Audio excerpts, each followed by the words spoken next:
എറണാകുളം ജില്ലയിൽ കാക്കനാടിൽ നിന്ന് അല്പം മാറി പുക്കാട്ടുപടിക്കടുത്തായി ബസ് സ്റ്റോപ്പിൽ നിന്നും 250 മീറ്റർ മാത്രം അകലെയായി നിൽക്കുന്ന മനോഹരമായ ഒരു വില്ല പ്രൊജക്റ്റിൻ്റെ ഭാഗമായി സ്ഥിതി ചെയ്യുന്ന ഭംഗിയുള്ള ഒരു വീടിൻ്റെ വിശേഷമാണ് ഇന്ന് നിങ്ങളുമായി ഞങ്ങൾ ഷെയർ ചെയ്യുന്നത്.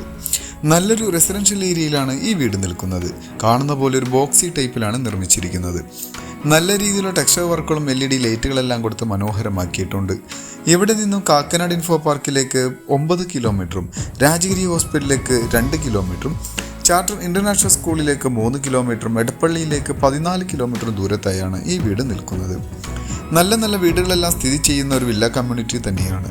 ഏകദേശം 4 മീറ്ററോളം വീതി വരുന്ന റോഡുകൾ നമുക്ക് കാണാം. ഈ ഒരു റോഡ് ഇൻ്റർലോക്ക് കട്ട വിരിക്കാനുണ്ട്. അതിൻ്റെ വർക്ക് മാത്രമേ പെൻഡിങ് ഉള്ളൂ. മനോഹരമായ ചുറ്റുമതിലും സ്പോട്ട് ലൈറ്റുകളെല്ലാം കൊടുത്തിട്ടുണ്ട്. 16 അടിയോളം നീളം വരുന്ന സ്ലൈഡിങ്ങിലും ഫോൾഡിങ്ങിലും തുറക്കാവുന്ന ഒരു ഗേറ്റാണ് വീടിൻ്റെ മുന്നിലായി കൊടുത്തിരിക്കുന്നത്. 2 വണ്ടി പാർക്ക് ചെയ്യാവുന്ന ഒരു പ്രൊവിഷൻ വീടിൻ്റെ മുറ്റത്തായി ലഭിക്കുന്നുണ്ട്. ഇന്റർലോക്ക് കട്ടകളാണ് വിരിച്ചിരിക്കുന്നത്. അവിടെ ആർട്ടിഫിഷ്യൽ ഗ്രാസ് വരാനുണ്ട്. ചുറ്റുഭാഗങ്ങളിലെല്ലാം അത്യാവശ്യം നല്ല രീതിയിലുള്ള സെറ്റ് ബാക്ക് കാണാം. ഇവിടെയായി നല്ലൊരു കോർട്ട്യാർഡിൻ്റെ സ്പേസ് ആണ് ഇപ്പോൾ കാണുന്നത്. ഈ വീടിൻ്റെ മെയിൻ വാട്ടർ സോഴ്സിനായിട്ട് കിണർ വെള്ളമാണ് ഉപയോഗിക്കുന്നത്. കിണർ വരുന്നത് ഈ ഒരു ഭാഗത്തായാണ്. വടക്ക് കിഴക്കേ കോർണർ തന്നെയാണ്. ഫ്രണ്ടിലേക്ക് വന്നു കഴിഞ്ഞാൽ പടിഞ്ഞാറ് ഭാഗത്തേക്കാണ് വീടിൻ്റെ ഡയറക്ഷൻ വരുന്നത്. വലിയൊരു സിറ്റ് ഔട്ട് ഫ്രണ്ടിലായി കൊടുത്തിട്ടുണ്ട്. ഫ്ലോറിങ്ങിനായി ഗ്രാനൈറ്റ് ആണ് ഉപയോഗിച്ചിരിക്കുന്നത്. ഇവിടെ മരങ്ങൾക്കായി ഉപയോഗിച്ചിട്ടുള്ളത് ആഞ്ഞിലിയും മഹാഗണിയുമാണ്. ഇനി നമുക്ക് ഡോറ് തുറന്ന വീടിൻ്റെ അകത്തേക്ക് പ്രവേശിക്കാം. നേരെ കയറി ചെല്ലുന്നത് വിശാലമായ ഒരു ലിവിംഗ് ഹാളിലേക്കാണ്. അത്യാവശ്യം നല്ല വലിപ്പമുള്ളൊരു ലിവിംഗ് ഹാൾ തന്നെ ഇവിടെ കാണാം. നല്ലൊരു കോർണർ സെറ്റ് ഇട്ട് കഴിഞ്ഞാൽ നല്ല സ്പേസ് കിട്ടുന്ന രീതിയിൽ തന്നെയാണ് ലിവിംഗ് ഹാളിൻ്റെ നിർമ്മാണം. കൂടാതെ വലിപ്പമുള്ള വിൻഡോകൾ ഇവിടെ കൊടുത്തിട്ടുണ്ട്. സീലിംഗ് വർക്കുകളും പ്രൊഫൈൽ ലൈറ്റുകളെല്ലാം കൊടുത്താണ് ലിവിംഗ് ഹാളിൻ്റെ നിർമ്മാണം. ഈ ഒരു ഭാഗത്തായി നല്ലൊരു TV യൂണിറ്റ് നമുക്ക് കാണാം. മൾട്ടിവുഡിൽ നിർമ്മിച്ചിട്ടുള്ള TV യൂണിറ്റാണ്. ഇവിടെ നിന്നും ഇനി നമുക്ക് നേരെ ഡൈനിങ് ഹാളിലേക്കാണ് പ്രവേശിക്കേണ്ടത്. ഡൈനിങ് ഹാളിലേക്ക് പ്രവേശിക്കുന്നതിന് മുമ്പ് ഫ്ലോർ കാണാം. നല്ല മാറ്റ് ഫിനിഷിൽ വരുന്ന വെട്രിഫൈഡ് ടൈലുകളാണ് ഉപയോഗിച്ചിരിക്കുന്നത്. ഡൈനിങ് ഹാളിലേക്ക് കടക്കുന്ന കവാടത്തിന് മുന്നേ ഇവിടെയായി നല്ലൊരു സ്പേസ് ലഭിക്കുന്നുണ്ട്. സീലിംഗ് വർക്കുകളെല്ലാം ചെയ്ത് മനോഹരമാക്കിയിട്ടുണ്ട്. നേരെ ഡൈനിങ് ഹാളിലേക്ക് ചെല്ലാം. അത്യാവശ്യം വലിപ്പമുള്ളൊരു ടേബിൾ ഇടാവുന്ന സ്പേസ് ഇവിടെ ലഭിക്കുന്നുണ്ട്. 8 സീറ്ററോ 10 സീറ്ററോ നമുക്ക് ഇടാം. വിശാലമായ വിൻഡോകൾ ഇവിടെയും കൊടുത്തിട്ടുണ്ട്. അതുകൊണ്ട് തന്നെ നല്ല വെളിച്ചവും എയർ സർക്കുലേഷനും കിട്ടുന്ന രീതിയിലാണ് ഇവിടെ അറേഞ്ച് ചെയ്തിരിക്കുന്നത്. നല്ല രീതിയിലുള്ള സീലിംഗ് വർക്കുകളും പ്രൊഫൈൽ ലൈറ്റുകളെല്ലാം കൊടുത്ത് തന്നെയാണ് നിർമ്മാണം. ഇലക്ട്രിസിറ്റിക്കായി 3 ഫേസ് കണക്ഷനാണ് ഉപയോഗിച്ചിരിക്കുന്നത്. വി-ഗാർഡിൻ്റെ വയറുകളും ലെഗ്രാൻഡിൻ്റെ സ്വിച്ചുകളും ഇവിടെ ഉപയോഗിച്ചിട്ടുണ്ട്. ഇനി നമുക്ക് നേരെ കിച്ചണിലേക്ക് വരാം. അത്യാവശ്യം നല്ല രീതിയിൽ സ്റ്റോറേജ് സ്പേസ് കിട്ടുന്ന രീതിയിലുള്ള കബോർഡ് വർക്കുകളെല്ലാം ചെയ്ത് മനോഹരമാക്കിയിട്ടാണ് കിച്ചൻ്റെ നിർമ്മാണം. അത്യാവശ്യം ഭംഗിയുള്ള കിച്ചൺ തന്നെയാണ്. ഇവിടെ അടപ്പ് കത്തിക്കുന്നതിൻ്റെ ഡയറക്ഷൻ വരുന്നത് കിഴക്കോട്ട് തന്നെയാണ്. ഈ ഒരു കിച്ചൺ കൂടാതെ നമുക്ക് അഡീഷണൽ ആയിട്ട് ഒരു വലിയൊരു വർക്ക് ഏരിയ എടുക്കാവുന്ന ഒരു സ്പേസ് വീടിൻ്റെ പുറത്തായി ലഭിക്കുന്നുണ്ട്. ഇവിടെയായി നല്ലൊരു രീതിയിലുള്ള വർക്ക് ഏരിയ നമുക്ക് എടുക്കാം. അതിനുള്ള സ്പേസ് ഇവിടെ ലഭ്യമാണ്. ഇനി നമുക്ക് ഈ വീടിൻ്റെ ബെഡ്റൂമിലേക്കാണ് പോവേണ്ടത്. നല്ല പച്ചപ്പ് നിറഞ്ഞ നല്ല പ്രകൃതി ഭംഗിയോടെ ഇണങ്ങിച്ചേർന്ന് നിൽക്കുന്ന സ്ഥലം തന്നെയാണ്. ഗ്രൗണ്ട് ഫ്ലോറിലായി ഒരു ബെഡ്റൂമാണ് വരുന്നത്. ഇവിടെയായി നല്ലൊരു കോർട്ട്യാർഡ്, നമ്മൾ നേരത്തെ കണ്ട കോർട്ട്യാർഡിലേക്ക് ഇറങ്ങുന്ന ഒരു ഡോറാണ്. ഡോർ കം വിൻഡോ എന്ന രീതിയിലാണ് അതിൻ്റെ നിർമ്മാണം. ഇനി നമുക്ക് നേരെ ബെഡ്റൂമിലേക്ക് ചെല്ലാം. അത്യാവശ്യം വലിപ്പമുള്ളൊരു ബെഡ്റൂം തന്നെയാണ് ഇവിടെ കാണാൻ കഴിയുക. ബെഡ്റൂമിലേക്ക് പോകുന്നത് ഈ ഒരു സ്പേസിലൂടെയാണ്. ഏകദേശം ഒരു 135 സ്ക്വയർ ഫീറ്റിൽ ലഭിക്കുന്ന അത്യാവശ്യം വലിപ്പമുള്ളൊരു ബെഡ്റൂം തന്നെയാണ്. ഇവിടെയെല്ലാം സീലിംഗ് വർക്കുകളെല്ലാം ചെയ്തിട്ടുണ്ട്.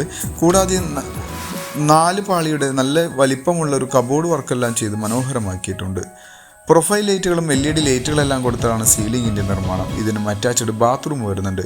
ഈ ബെഡ്റൂമിൽ നിന്ന് നമുക്ക് പുറത്തേക്ക് ഇറങ്ങാവുന്ന രീതിയിൽ ഒരു അഡീഷണൽ ഒരു ഡോറും നമുക്ക് കൊടുത്തിട്ടുണ്ട്. ഇവിടെയായി നല്ലൊരു ഡ്രസ്സിംഗ് യൂണിറ്റ് ഏരിയ നമുക്ക് കാണാം. ബാത്റൂം വരുന്നത് ഈ ഒരു ഭാഗത്തായാണ്. കൺസീൽഡ് ഫ്ലഷ് ടാങ്ക് ക്ലോസറ്റ് എല്ലാം കൊടുത്താണ് ബാത്റൂമിൻ്റെ നിർമ്മാണം. സെറ ബ്രാൻഡാണ് ഇവിടെ ബാത്റൂം ഫിറ്റിംഗ്സിനും സാനിറ്ററീസിനുമായി ഉപയോഗിച്ചിരിക്കുന്നത്. നല്ല മനോഹരമായി തന്നെയാണ് ഈ ഒരു ബാത്റൂം അറേഞ്ച് ചെയ്തിരിക്കുന്നത്. ഇനി നമുക്ക് ഹോളിലേക്ക് തന്നെ തിരിച്ചു വരാം. ഹോളിനോട് ചേർന്നുള്ള സ്റ്റെയർ കേസിൻ്റെ താഴെയായാണ് വാഷ് കൗണ്ടർ ഏരിയ വരുന്നത്. നല്ല ടേബിൾ ടോപ്പോട് കൂടി വരുന്ന ഒരു വാഷ് കൗണ്ടർ ഇവിടെ കാണാൻ കഴിയും. സ്റ്റെയറിൻ്റെ താഴെയായി ഇൻവെർട്ടർ വെക്കാവുന്ന സ്പേസ് എല്ലാം കൊടുത്തിട്ടുണ്ട്. സ്റ്റെയറിൻ്റെ ഫ്ലോറിങ്ങിനായി വുഡൻ ഫിനിഷിങ്ങിൽ വരുന്ന ടൈലുകൾ കാണാം. ഹാൻഡ് റെയിലിനായി ഇരുമ്പും വുഡുമാണ് ഉപയോഗിച്ചിരിക്കുന്നത്. സ്റ്റെയർ കേസിൻ്റെ ഈ ഭിത്തിയിലായി നല്ല ലക്ഷറി ആയിട്ടുള്ള ടെക്സ്ചർ വർക്കുകളെല്ലാം ചെയ്തിട്ടുണ്ട്. ഇനി നമുക്ക് മുകളിലെ നിലയിലെ ബെഡ്റൂമുകളിലേക്കാണ് പോവേണ്ടത്. മുകളിലെ നിലയിൽ 2 ബെഡ്റൂമും ഒരു ചെറിയൊരു ഹോളും ബാൽക്കണിയും യൂട്ടിലിറ്റി ഏരിയയുമാണ് നമുക്ക് ലഭ്യമാവുക. ഇനി നമുക്ക് നേരെ ബെഡ്റൂമിലേക്ക് ചെല്ലാം. ഈ ഒരു ബെഡ്റൂം താഴെ കണ്ട ബെഡ്റൂമിൻ്റെ സെയിം അളവിൽ അതേ പാറ്റേണിൽ തന്നെയാണ് ഈ ഒരു ബെഡ്റൂം അറേഞ്ച് ചെയ്തിരിക്കുന്നത്. ഇതിനും സീലിംഗ് വർക്കുകളും കബോർഡ് വർക്കുകളും കൂടാതെ അറ്റാച്ച്ഡ് ബാത്റൂം എല്ലാം കൊടുത്തു തന്നെയാണ് ഈ ഒരു ബെഡ്റൂമിൻ്റെ നിർമ്മാണം. അത്യാവശ്യം നല്ല രീതിയിൽ തന്നെയാണ് ഈ ബെഡ്റൂം അറേഞ്ച് ചെയ്തിരിക്കുന്നത്. ബാത്റൂം വരുന്നതും ഈ ഒരു ഭാഗത്ത് തന്നെയാണ്. കൺസീൽഡോടുകൂടി തന്നെയാണ് ഇവിടെ ക്ലോസറ്റുകളെല്ലാം നിർമ്മിച്ചിരിക്കുന്നത്. ഇനി നമുക്ക് വീടിൻ്റെ 3ാമത്തെ ബെഡ്റൂമിലേക്ക് വരാം. അതിനു മുന്നായി ഇവിടെയാണ് ഈ വീടിൻ്റെ മുകളിലെ നിലയിലെ ഹോൾ വരുന്നത്. ഇവിടെയും നല്ലൊരു TV യൂണിറ്റ് അഡീഷണൽ ആയിട്ട് കൊടുത്തിട്ടുണ്ട്. അതാണ് ഇപ്പോൾ നമ്മൾ കണ്ടുകൊണ്ടിരിക്കുന്നത്. താഴെ കണ്ട പോലെ തന്നെ വലിപ്പമുള്ള വിൻഡോകൾ ഇവിടെയും പ്രൊവൈഡ് ചെയ്തിട്ടുണ്ട്. അത്യാവശ്യം നല്ലൊരു കോർണർ സെറ്റ് ഇട്ട് കഴിഞ്ഞാൽ ഇവിടെയും നമുക്കൊരു TV റൂമായിട്ട് ഉപയോഗിക്കാം. വേണമെങ്കിൽ ബെഡ്റൂമായിട്ടും ഉപയോഗിക്കാം. ആ രീതിയിലാണ് ഈ ഒരു സ്പേസ് നിർമ്മിച്ചിരിക്കുന്നത്. ഇനി മുകളിലെ നിലയിലെ 2ാമത്തെ ബെഡ്റൂമിലേക്ക് വരാം. 2ാമത്തെ ബെഡ്റൂം വരുന്നത് ഈ ഒരു ഭാഗത്തായാണ്. അത്യാവശ്യം മനോഹരമായൊരു ബെഡ്റൂമാണ് ഇവിടെ നമുക്ക് കാണാൻ കഴിയുക. വലിപ്പമുള്ള ഒരു വിൻഡോ ഇവിടെ കാണാം. കൂടാതെ ഒരു ഫിക്സ്ഡ് ഗ്ലാസ്സോടുകൂടി വരുന്ന ടഫൻ ഗ്ലാസ്സോടുകൂടി വരുന്ന നല്ലൊരു വിൻഡോയും അവിടെ പ്രൊവൈഡ് ചെയ്തിട്ടുണ്ട്.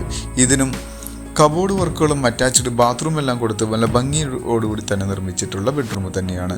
ഇവിടെയും നല്ലൊരു ഡ്രസ്സിംഗ് യൂണിറ്റ് ഏരിയ അഡീഷണൽ ആയിട്ട് കൊടുത്തിട്ടുണ്ട്. വലിപ്പമുള്ളൊരു ബാത്റൂം ഇവിടെയും നമുക്ക് കാണാം. ഇനി നമുക്ക് ഇവിടെ നിന്നും ബാൽക്കണിയിലേക്കും യൂട്ടിലിറ്റി ഏരിയയിലേക്കുമാണ് പോവേണ്ടത്. അതിനു മുന്നായി ഇനി നമുക്ക് വീടിൻ്റെ മറ്റുള്ള വിശദവിവരങ്ങളിലേക്ക് നമുക്കൊന്ന് കണ്ണോടിക്കാം. എറണാകുളം ജില്ലയിൽ കാക്കനാടിൽ നിന്ന് അല്പം മാറി പുക്കാട്ടുപടിക്കടുത്തായി ബസ് സ്റ്റോപ്പിൽ നിന്നും 250 മീറ്റർ മാത്രം അകലെയായി 4 സെൻറ്റിൽ 1800 സ്ക്വയർ ഫീറ്റിൽ 3 ബെഡ്റൂമോടുകൂടി വരുന്ന ഈ ഒരു വീടിന് ചോദിക്കുന്ന റേറ്റ് 80 ലക്ഷം രൂപയാണ്. അത് നെഗോഷ്യബിൾ ആണ്. മറ്റുള്ള വിശദവിവരങ്ങൾക്ക് നിങ്ങൾക്ക് ഈ വീഡിയോയിൽ കാണുന്ന നമ്പറുമായി ബന്ധപ്പെടാം. മറ്റൊരു പുതിയ വീടുമായി വരുന്നതുവരെ എല്ലാവർക്കും നന്ദി. Thank you for watching this video. Thank you everyone.